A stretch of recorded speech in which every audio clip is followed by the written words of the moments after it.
people, and we have the power. And people, we have got to exercise our power. There is so much going on in the city right now. I don't even know where to begin. However, I do have a guest that's on her way, so she'll be here shortly. And we're excited to have her. She is a business owner who happens to own her own laundromat. And I never met a woman owner that owned a laundromat. And she said we should be owning all of them because we're the ones that do all the washing. So I want to thank my engineer this morning, Mr. Pastor Franklin Hobbs. And I want to thank my assistant, Michelle Devon, who's going to be throwing me up on Facebook, hopefully. And, so, I mean, this is Boston, y'all. This is another election year. And Pastor Hobbs, good morning, good morning. Good morning, good morning. How are you? By the grace of God, I will declare I am phenomenal. That's good. That's good. I'm glad. I'm going to speak I'm glad. Your phone. What's your phone? Oh. Yes. And so there's so much going on. I don't even know where really to begin. It's just crazy. It is. With the judge, ruling on the map. So now the redistricting map, and now people have to go back to the drawing board. So I understand that the mayor put out her map. We know that City Council at Large, Ruzi, put out a map, as did City Councilor Kendra Lara. She put out a map. And I believe, last I heard, Councilman Michael Flaherty put out a map. Oh, really? Yeah, and so now there's 4 maps. And these maps have to be voted on. The city council has to vote on these maps. They only have a certain amount of time because what districts, and I know District 3 is implicated in that because I live in District 3. But do you know what districts are affected? Yes. All of them now. Every single one. Well, it was only supposed to be District 2, 3, and 4. Those were the only ones that was really impacted. We find out that 13,000 people moved into District 2. That's where the seaport is, South Boston, downtown. 13,000. Whoa. Yeah, so they had to be, some of those people, those 13,000 had to be moved out. So they had to go to District either 3 or 4. I mean, I really don't really fully understand the redistricting map as it goes, and however it just appears that there's maps all over the place now. So the map that I believe was the NAACP and some other community members agreed on, which the city councilors, 9 city councilors approved this map. And the mayor signed it. So, but then the other 4 city councilors fought it, and so I don't. And they won. Right. That's the thing to me, right? They won. They won. Not only did they win, but city councilors perjured themselves, literally. But it's like it don't matter. I went to some of the hearings, down at the courthouse, but it just seems like it was just based on, that the white city councilors felt like they their districts weren't treated fairly, or they were losing their base. Basically. Right. Some of them, yeah. Some of them. Yeah. But the race thing, because that's my understanding, and I'm curious to hear more. My understanding is the reason why they won is because that it was racial. It was saying if this was reversed and this was giving black folks power, right? Concentrating black power as opposed to if white folks did that, if we concentrated it for white folks, it would have been a problem, right? So, but we're at a time now of talking about equity, right? Everything's through the lens of equity. On the heels of George Floyd and Black Lives Matters, everything's through the lens of equity. So we're in the city of Boston, the mayor Walsh acknowledged racism in the city of Boston, acknowledged being implicit in racism and slavery and this systemic oppression, right? That's racism and classism. Right. And so you acknowledge that, you're saying we want to fix it, and so now everything's through the lens of equity. So how do you reconcile that with the fact that now they're saying, oh, well, you're giving black power, and that's not fair because, what about our power? We're talking about equity. You have the power. you have the power already. That's the problem. That's the problem. You got too much power. Yeah. And we as the people, we need to reclaim our power. It's just a mystery to me, and you can't be at all the meetings. You can't be at all the hearings. There was a the JP Progressives gave a meeting, had a meeting, a Zoom meeting the other night. It was about close to 100 people was on that meeting. Wow. And there was a lot of different organizations, that people, I think, are getting a little bit frustrated and aggravated about what is going on, because it just seems like, one person or two people, it just doesn't make sense the way it all went down, And so, because the fact that the mayor signed that first map, she signed it. So I don't understand why she turned around and then changed, came up with her own map. That I don't understand. So whatever. Hopefully we'll figure it out, because people are running. People have been moved from one district to another. I was in District 4. I got redistricted back into 5, because that's where I was in the beginning when I first moved to Rosendale, and now it's. You don't know, because people have moved out of one district into another that are now able to run for office, and because of all this, what's going on with the map, I don't know. I know Barry Lawton is running. Yes. Yeah. Good morning. Good morning. How are you? My guest has arrived. Thank you, Renee. How are you this morning? Good, and you? Glad I can make it. Yes. Pull your mic up to you a little bit, and you can put your headphones on if you like. So I this week has been kind of crazy for me, because I'm getting ready for our graduation, and I didn't do anything I was supposed to do. I didn't get your bio, I didn't get your picture, but I am happy to introduce my guest, Sherelle, right? Yes. And your last name again? Holloway. Holloway. Holloway, yes. And Sherelle happens to own Blue Wave Laundry, correct? Yes. As well, she has another business too. I'm not really familiar with that one, but I know that she owns a laundromat. And I met her last year when we were working on Nika Ugado's campaign together, and I was I think she asked me to help her do something.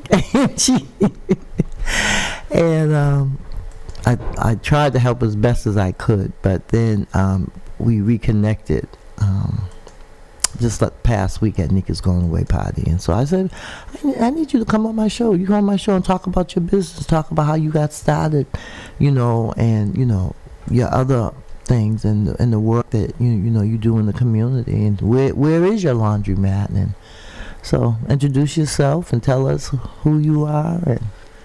Okay, well, my name's Sherelle Holloway, and actually Priscilla, we met because I was trying to get into the city contracts of, doing city bids. Okay, right. Being the vendor, right. Being a vendor. Yeah. So just me being a small business in Boston, just trying to pursue more work avenues and get connected through the city and throughout Boston, getting more contracts. As far as right now, we're trying to expand our pickup and drop off services. Okay. Which we've done that now for, I want to say, a few years. And it's a slow trickle, but it's okay for now, but I know we can do more. And What made you decide to want to own a laundromat? And how long have you owned your laundromat? well, I've owned the laundromat for it's going on 21 years in Wow. October. At the same spot where you're at now? Yes. Do you own that store too?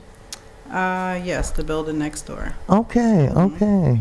Good to hear, good to hear. Yep. So back in the early days, those were good opportunities for, you know, Mhm. people in the neighborhood, the city, to acquire properties.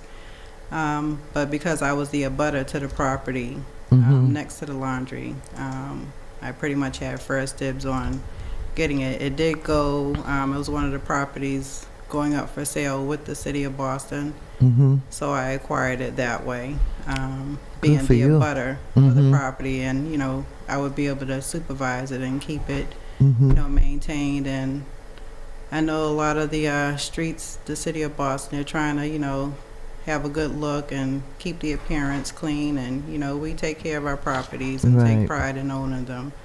So we've had a lot of So you own that little block there then, right? 3/4. I missed out on the back part, but Oh, the parking lot.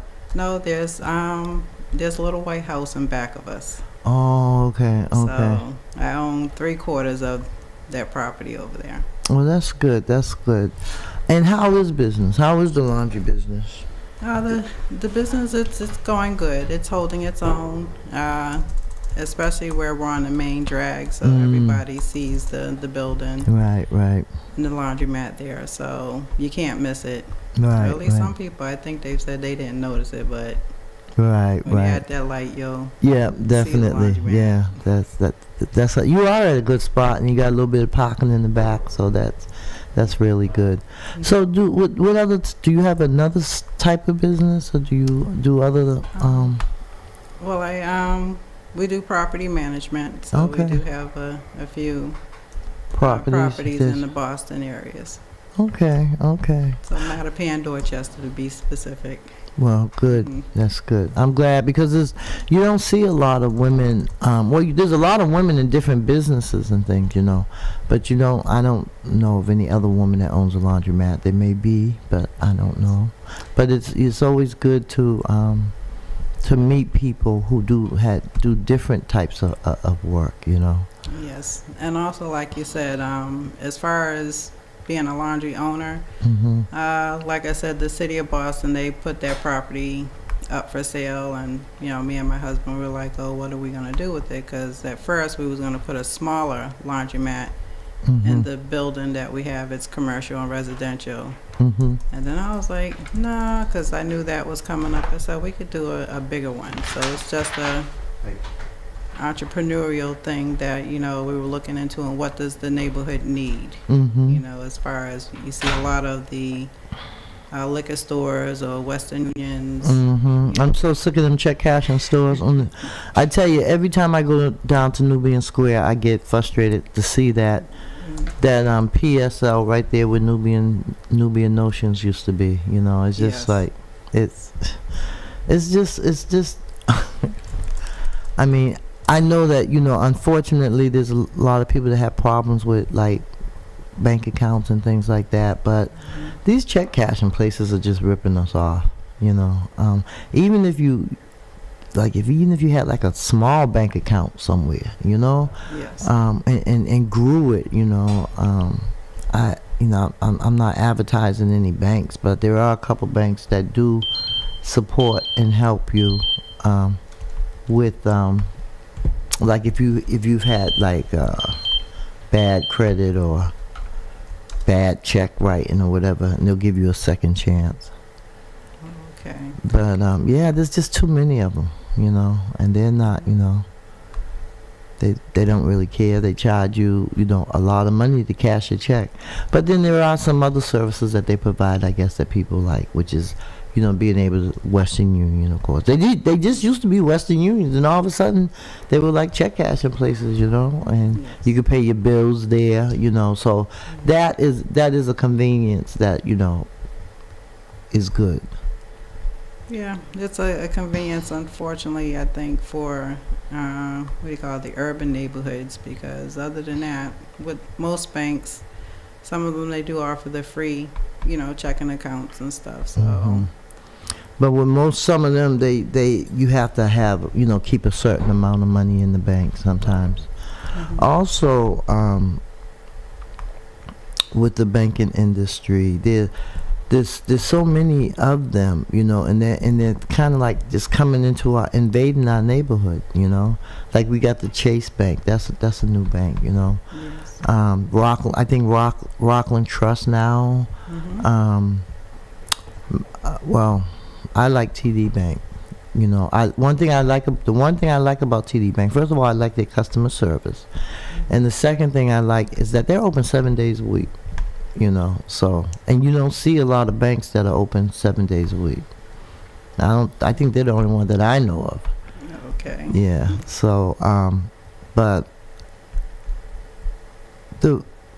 it just seems we were talking about maybe having our own credit union, because we do have a black bank, One United Bank, but I think that we need like different services. I don't think they offer the services that we really need. It's hard to get. Like, I don't think you can get like a personal loan. I don't think you could get like a car loan. I think but you could get, like, if you were going to purchase a building or something, and you were going to put a business in it, you could get that type of loan. But I don't know. Maybe they'll change. They are moving. They had bought a new building, and so they're going to be moving right, like, in the middle of Roxbury, up by John Elliott Square. And so that should be interesting to see when they come there. Things are going to be different.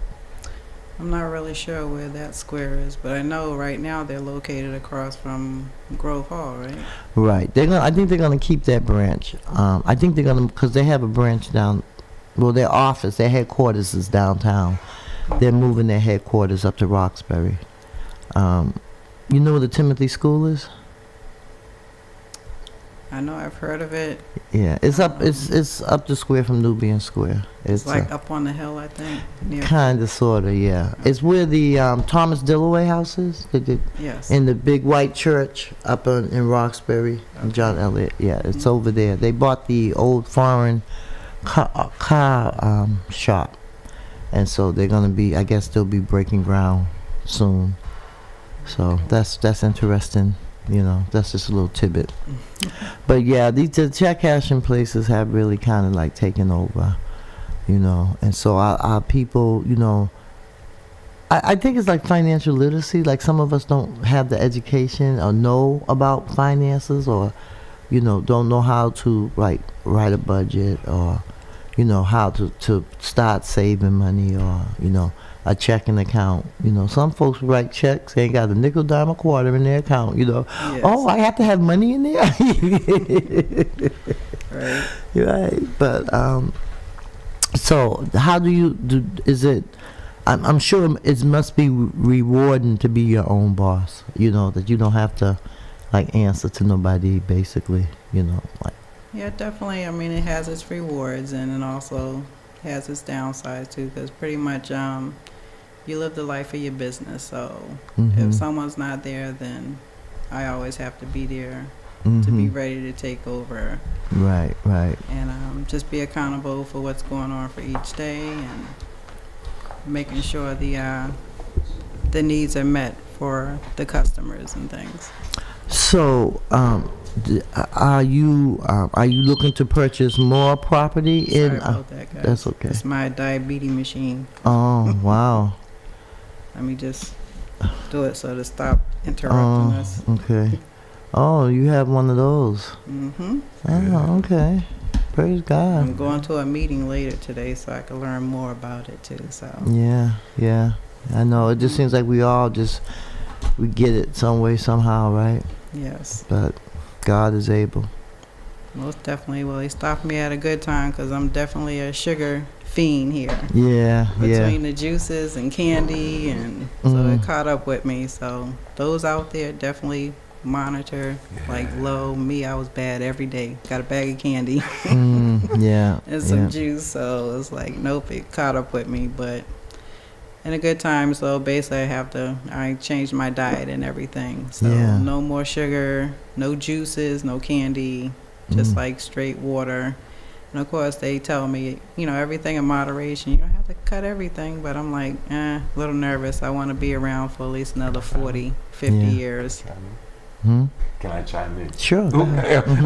No, just because I'm sitting here and so you're newly diagnosed diabetic? Yes, Okay. Can I ask if it's type 1 or type 2? type 2. Type 2. Only because it's interesting because we're doing a lot of education here on Boston Praise around diabetes. And it's so real, right? Like it's not abstract. I mean, one of our members, Brother Eric Kennedy, he is home now recovering because he had diabetes type 2.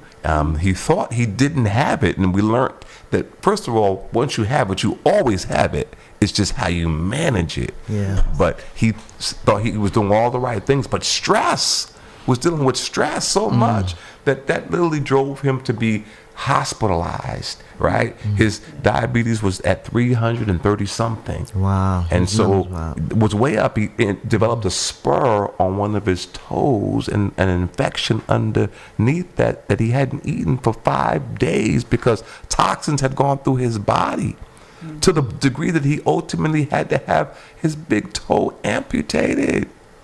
He's now home recovered. I mean, it's just so real to me. Like it's this brother who we knew, who we seen, who was incarcerated and got us to such a wonderful work in his life and is continuing to do that. But now he's having to aggressively make some lifestyle changes.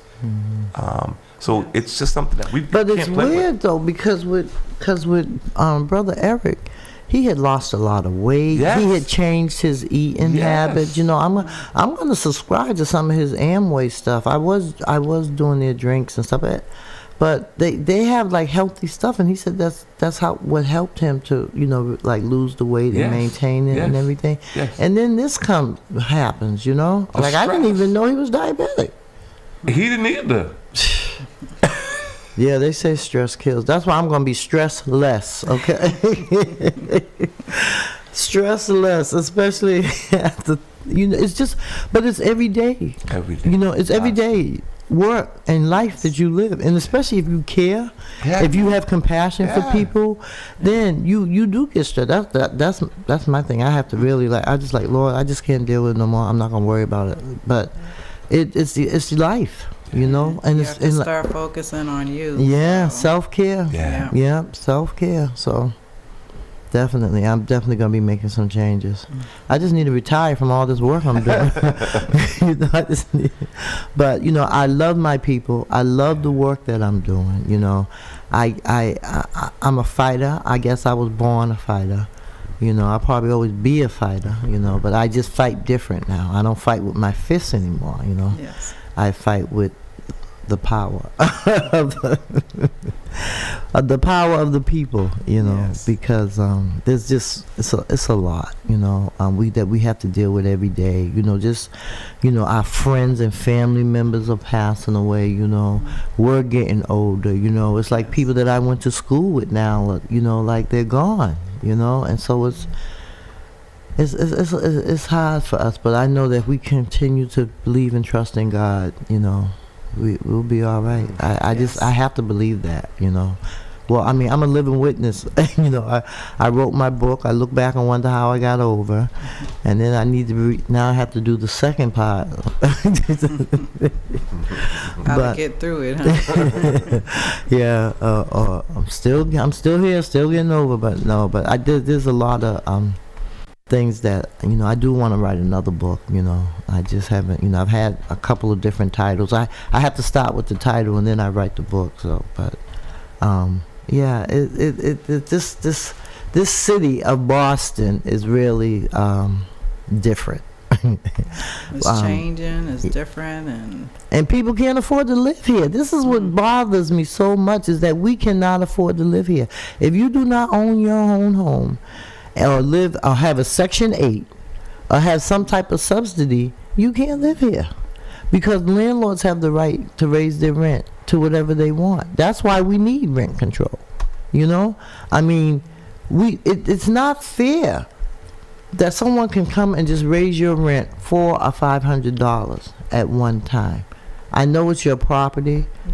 However, you got to think about this person's been living in your house, paying your mortgage now, helping you pay your mortgage, and then they're only making but so much, and then you increase, which put stress and hardship on your tenant. Yeah. Well, with that, Priscilla, I mean, it's stress and heartache all around with the tenants and the landlord, because even you got to look at I'm an older landlord, but even the new landlords coming in now, they're buying these properties that right now they're going, just for a single family, is probably $800,000. Roxbury, they're moving up to $1 point something million. So when those people buy those properties, they're looking to have whatever tenants they have, they're going to have to help cover that mortgage. So the price is going to go up somewhere. Right, and I don't have and I know that. I understand that. I own my own home as well. However, I'm just saying the way they, drastically, it's just like all of a sudden, if you're working in a job and you're basically making minimum wage, right, that's another joke, how are you able to just do an increase like that? And then so what happens is, if you can't, right, then your landlord has the right, they can put you out. And then so you're faced with trying to stay in your home, or you may have to move. And when you move, you got to come up with at least 2 months rent, the first and the last, or either the first and security. First, last, and security. And sometimes that can be like $5,000, depending on where you live and what part of the city it is. And it's just, yeah. It's definitely sad, because also the dynamics of Boston is changing as well, because basically our nationality, we can't afford to live in our own town that we've been here for years. Born and grew up in. Born and raised. So I don't know, they always coming up with these programs and different things. So even with Section 8 clients, sometimes it's hard for them to even come up with their portion. And that's not even paying the full rent. So, I mean, either way, as far as programs for the tenants, and even, I don't know, something additional for the landlords to be able to house or complement. Right. I know remember during COVID, it was really hard, because the people were saying that there was some type of moratorium around the rent. Basically, some of the tenants were like, I don't have to pay rent. But see, that doesn't make any sense, because eventually you can't just live free forever, Yeah. So my thing would have been, like, if I believe with the type of mindset that I have, if I have the money, I'm going to pay my rent. However, if there was a situation where I didn't have it, or I couldn't come up with it, and when I did get myself back, I would try to put something aside, because I think when they said, okay, you don't have to pay, a lot of folks just stop paying, period. But then of course they're getting ready to end that. So what happens now? And then you also have to look at those landlords too. If you got a 3-family house and you got 3 tenants and they all Section 8 and ain't nobody paying rent, there's one thing about the Section 8 is that you do get a portion, you get the majority of your rent from the agency, either from Boston Housing or Metro or whatever. But when you don't have that help, it's difficult. Yeah, fair to say. Well, I know there's a lot of programs out there, because a couple of my tenants, they use the RAP program. And, I heard about that program. And then even I forget what it was, the stimulus money, or they were paying people, just to be at home, it seemed like, or people weren't going to work. Yeah, a lot of people were working from home. Collecting a check. Yeah. And so you're getting money from somewhere. So for those that were, savvy enough to use that system, people were getting paid, and people didn't go back to work because of that. And a lot of the employers were like up in arms because they're like, well, nobody wants to come to work because they're getting a check. Right. So, And then when they increased the insurance, the unemployment insurance, yes. they gave you an additional like $600 or something. That was like, Right.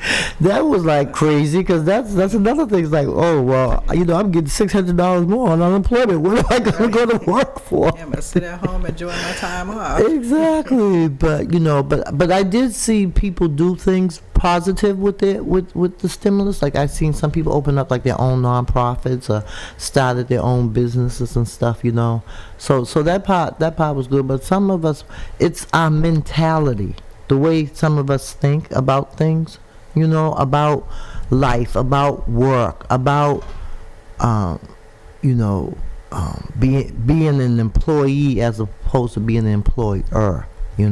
I feel like we as black people, we are so talented and creative that we should be in collaboration mode. We should be trying to collaborate with other organizations that are like-minded like us, so that we can, especially in the nonprofit world. I just have a real issue with the nonprofit world, where you have 4 or 5 different agencies doing the same thing, and they're all like in silos trying to get money instead of coming together as a unit and a coalition, and to help each other, because if you got 3 or 4 organizations that are working together, then I feel like you could get more work done. You could get more funding.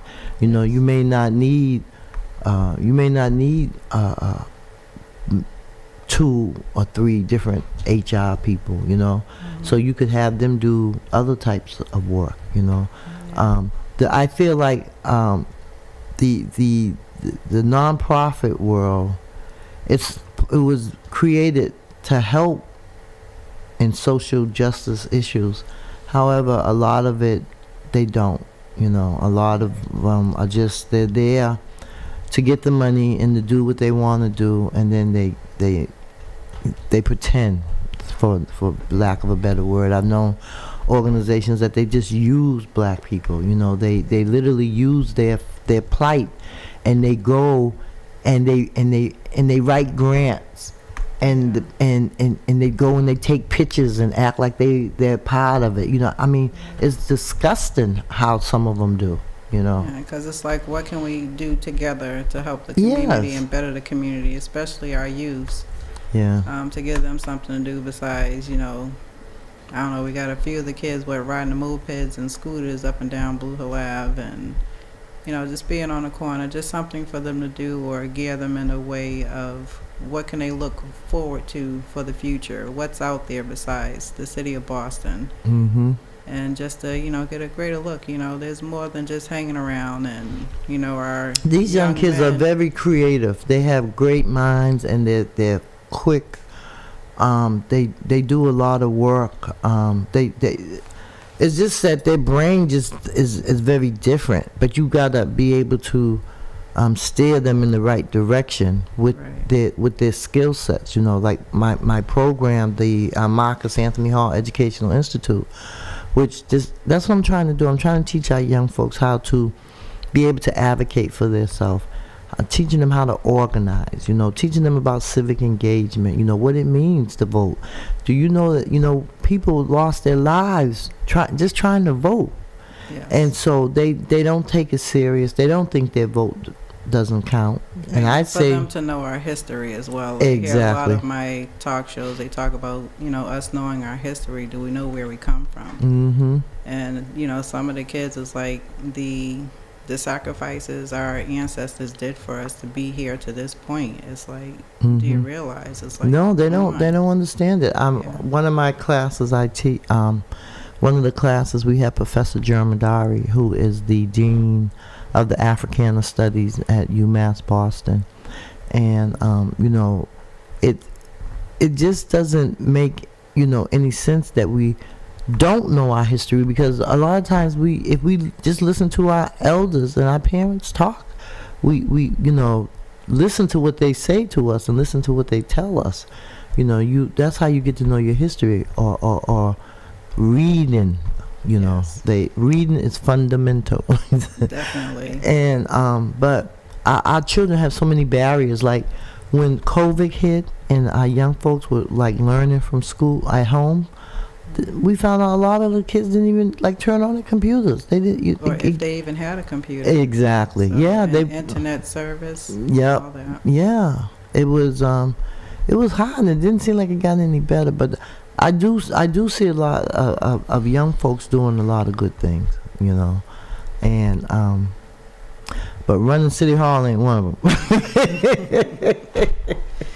Yes. We have so many young people down there, and I'm glad to see them down there, you know, but they need some people that got some experience, you know, that know some things, you know.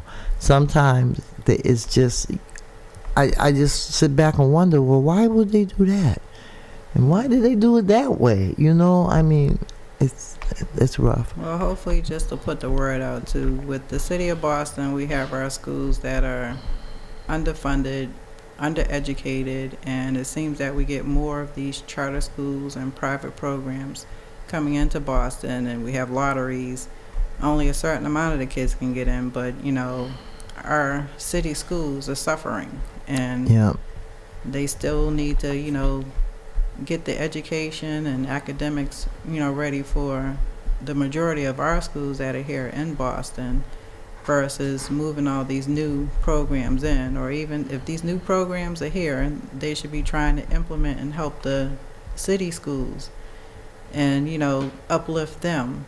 And then maybe we can incorporate, you know, getting the new charter schools and stuff like that in there. Because if they're working, then why not better the whole program for the city of Boston? Right. A lot of people do not like Boston public schools because they feel like they're not being taught. The kids aren't being taught. And correct.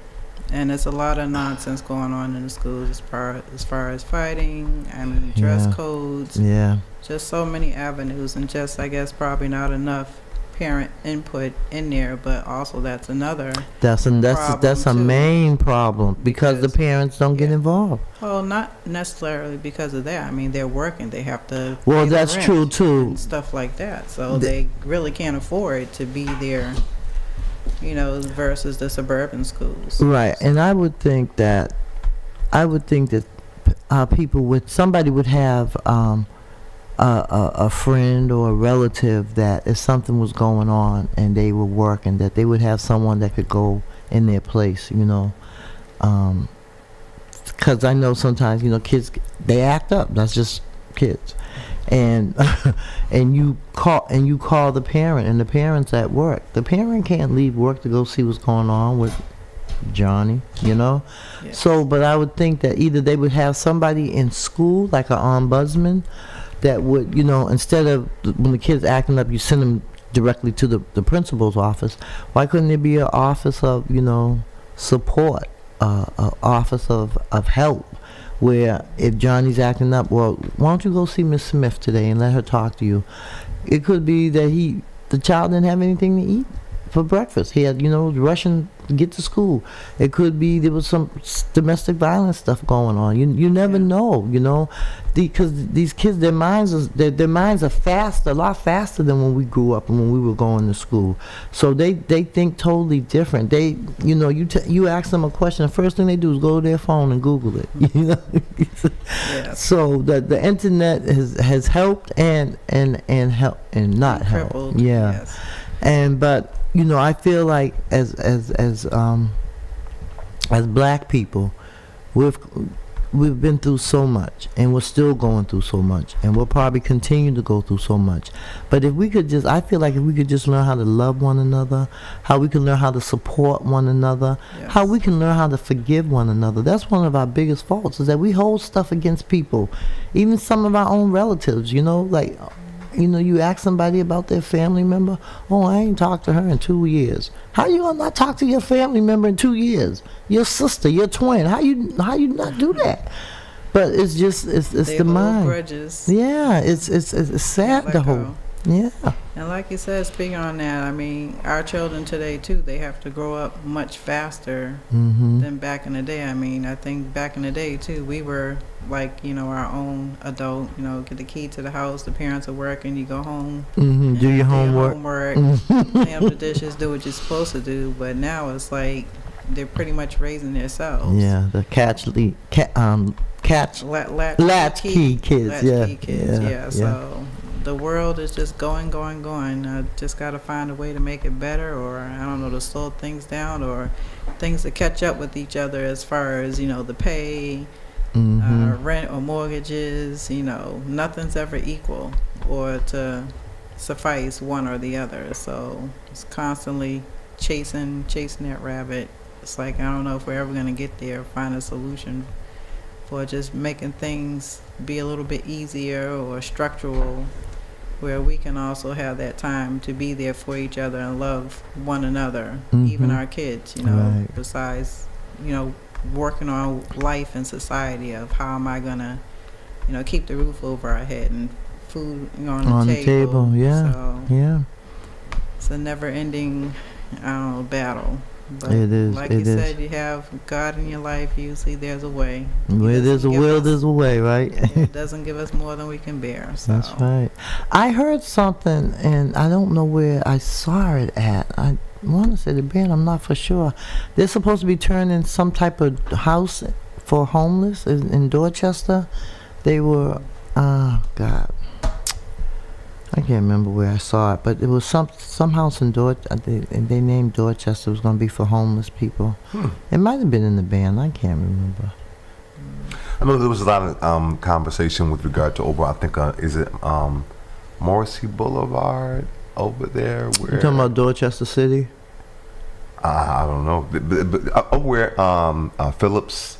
I think it's a candy place and a bowling place. There was a hotel or something over there. Oh, yeah. They were talking about, I know Pine Street was talking about getting that place and making it a homes for folks who are, you know, Transition. yes, From, yeah, like Mass and Cass, you know, they're trying to move folks from there and get them housed with wraparound services. Right. And Which is what is needed. It's definitely what's needed. Yeah. But what always happens, the pushback is always not in my neighborhood, you know. But where you gonna go? They gotta go somewhere. right. So that's the challenge, and this is so that's some of the pushback is some of the folks, you know, who the abutters who live around there. Again, it's largely a business area. It's not that many people live around there. Exactly. It's the beach and I don't get it. business Two of these people are around, but there's pushback saying, no, we don't want it there. Yeah, you know, it's a shame because a lot of those people aren't even from our community. That, you know, that's what makes it. That's one issue, right?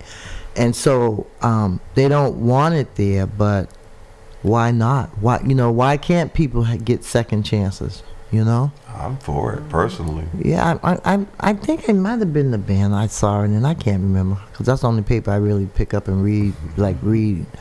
But I mean, you know, you go online, you see the Herald and the Globe, all that stuff. I mean, it just seems like there's just so much. This world of information is like, you know, every time your phone click, you know, it's something. You know, just so many different things going on. But the fact that people are homeless and don't have a place to live, and I know what it means to be homeless. I was homeless for 10 months. I lived in a homeless shelter up in Upton's Corner. And that is the worst feeling, to be homeless, to not to have a key to unlock your door. Yep. You know, that it's painful. It hurts. Okay. But God came through. 10 months. Man. Yep. And I had to have a car. I had a Volvo. I had a car, nowhere to live, okay? Yep. And I wasn't trying to sleep in my car, so but I used to park it right up there. People thought I actually worked in the shelter. I lived there, but they, you know, because when you live in when you're in the shelter, you have to you have to leave. Right. You can't stay there. And I used to go to the my church at the time, Zion. They had a daycare center, and I used to work down there in the daycare center helping the kids. I didn't work. It was like volunteer, you know. But I had somewhere to go every day, and it was a blessing because I was with my church family, you know, and so it was good. But I think that of all the things that I went through, thinking besides me losing my 2 children, I think that was the worst, was being homeless. Yeah, it's not a good feeling, you know. Especially if you really haven't did anything but lose your job, you know. But you know, when you lose your job, that's it. You pay, you know. And so, but you know, God brought me out. He brought me out. Thank you, Lord. And so, I can't give nobody else the glory and the praise but Him. You know. So. I'm curious with regard to being a black entrepreneur, and specifically with regard to the laundromat business. Mm-hmm. So, are there others? Are you the only? Is there an association? Do you know? No, there's no association that I know of. Maybe you should start one, Sherelle. I know one of our colleagues / friends, they took, from our lead, and he had a property or land and didn't know quite what to do with it. He was going to do, I believe, a barbershop type club, because he was a barber. And then he changed his mind. He seen our business and everything, so he kind of mirrored that. It's on Morton Street, so Suds. I give them a shout out. Oh, okay, yeah. Hey, Kurt. So, he liked the business. It seemed pretty good. And our business, probably at the time, it had, it was a little overcrowded, so we had, a little extra flow that could go somewhere else if they needed to. So it's enough to share. Yes. For everyone. So, nothing. Doing a laundry business, if you want to do a business, just put your mind to it and do it. Because I had no clue of what to do or how to run a laundromat. So it's just something, we thought of, hey, what did the neighborhood need at the time? At the time, it was the old Texaco gas station, and it was just sitting there for years. It's been there for years. So that opportunity came, like I said, with the city. They cleaned it up and put the land for sale. So I was happy, we got their property, and you're able to employ people, and provide a service within the community, because that is much needed. Much needed. It's funny because I remember during COVID, we used to have a group called the Blue Hill Corridor Planning Commission, where we used to do work along Blue Hill Ave. And what we did, one of the things that we did was we stopped the liquor store from coming up there. We all organizing, went and testified that we didn't need no more liquor stores in Grove Hall. Yes, and, we got enough of those. Right, and we also were able to shut down the Stop and Shop because they had rodents running through there. When we heard the testimony, when I heard the testimony of some of them people about them mice running in that store, it just sent chills up my spine. And what made it so bad, though, it was bad enough that this was going on, but what bothered me was that people knew about it and didn't say anything. One woman stood up and said, "Yeah, I knew about this 5 years ago, and that's why I stopped going there." I'm like, why didn't you tell somebody? You didn't think to tell somebody this was going on? One woman said she went home and bought a loaf of bread, and she got home and the bread stopped moving. I said, oh my! I said they would have been a lawsuit right then and there. That's right, bringing them into your house in your bread. Exactly. And then she took it back, and they gonna ask her, "Where'd you get it from?" She's like, "I just bought it here." It was really sad, but ISD did come and they shut them down, and we had it was. We couldn't get that cleaned up to like, hey, more extermination, something. You know what it is too, that we're being infested with rats and stuff. 'Cause they're doing all this digging, they just bringing them up. They wonder why there's so many rats, because you are building up all these buildings. And so and then we helped Frank Thomas. He has the laundromat Breezeway on Blue Hill Ave and Otisfield Street. Yes. We helped him get that laundromat there because they didn't want him to build a laundromat. It was his property, and they didn't want him to. First he wanted to build housing. They didn't want him to build housing. Then he said, okay, we need a laundromat. They didn't want him to do that. So we went and we testified for him to be able to open that laundromat. And you never know what's going to happen in the future. What happened was he built a laundromat. Everything was good. But then when COVID hit, we realized that people made it, because we started giving out gift cards for food and like cards like CVS and Stop and Shop and stuff. And then we one of the persons that was working with us, he said, you know what, we need to try to get some people some laundry cards, because people can't wash their clothes, because they used to tell you when soon you come in the house, take your clothes off and all that. And so I went and I talked to Frank. I said, Frank, we need to try to help our community, be able to wash their clothes and stuff. And he said, yeah, what do you want to do? I said, let's pitch in. I said, I'll put in 20, you put in 20. We'll give them $40 cards. And we gave out over $10,000 worth of laundry cards during COVID, And it was because he was willing to support and help. I was willing and bold enough to go ask. And, it just shows that had that laundromat not been there, we probably wouldn't have been able, because